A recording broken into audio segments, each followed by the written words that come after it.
So let me ask you a question about this because it really comes down to some politics involved in it. Is it unusual that Trump didn't make maybe this change immediately as soon as he got into office? Because it sounded like it was a policy that he really enjoyed and wanted to be in place in 2017. Am I right? Yeah, and I think I'm not very political. Based on my understanding, he wants to extend it. That's his intention. Will it happen? Will he get enough support for it? I don't know, because as I mentioned, today's situation is different than it was in 2017.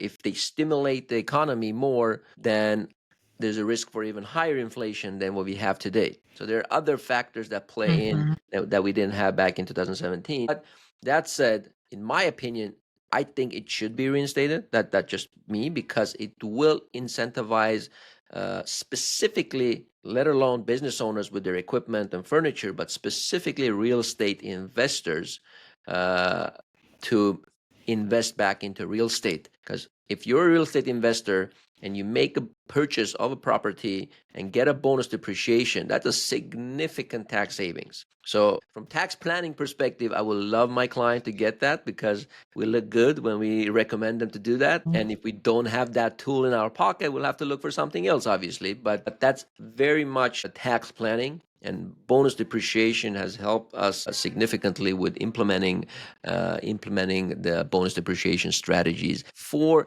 different categories of investors, business owners. We talked about this in the past, how you can take advantage of losses from real estate, and it's by being a real estate investor, a real estate professional, or if you rent your real estate out in short-term rental. So we talked about that. We don't have to dig into it. Let's talk more specifically about the bonus depreciation and how important it is, in my opinion, from tax perspective. It makes, obviously, from economy and a political standpoint, it's a different ballgame that I'm not getting into.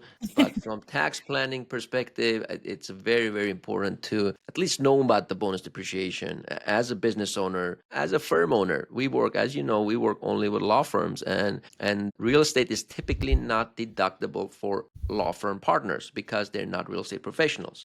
But there are exemptions for that. You could still deduct real estate losses if your spouse, for example, is a real estate professional. Right. And we have a lot of lawyers, law firm partners, which their spouse is not working and they're only maintaining and managing their real estate. And by that, classifying and qualifying as a real estate professional, and automatically the lawyer in our law firm qualifies as a real estate professional also, because the spouse does. So that's one way of taking advantage of the bonus depreciation. Another way, which is very, very lucrative and happening a lot in California right now with a lot of our clients, is by our firms, our clients buying their own commercial real estate.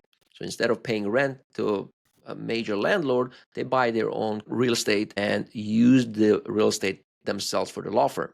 That's called the self-rental, and you can qualify and deduct the bonus depreciation losses for a self-rental property. So there are loopholes around the strategy. You don't necessarily have to be a huge real estate investor or developer to take advantage of these. Even smaller firm owners with right planning and tax strategies can really take advantage of bonus depreciation. Well, I was going to ask you about qualifying assets because generally new and used, like you said, tangible property with a recovery period, they say of 20 years or less. Is that right? That's right. That's Okay. exactly what it is. But even things like software, like computer software can qualify. Is that right? Yeah. Yeah.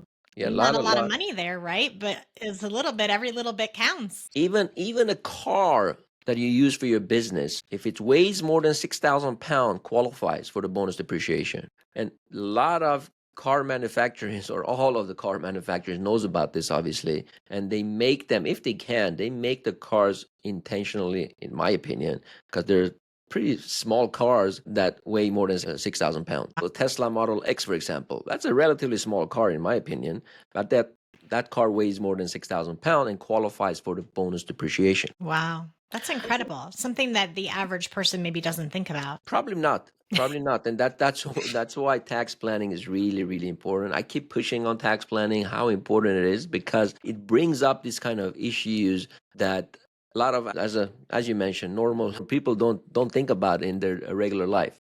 But if they kind of start thinking about it and making their purchases based on educated guesses rather than just estimations,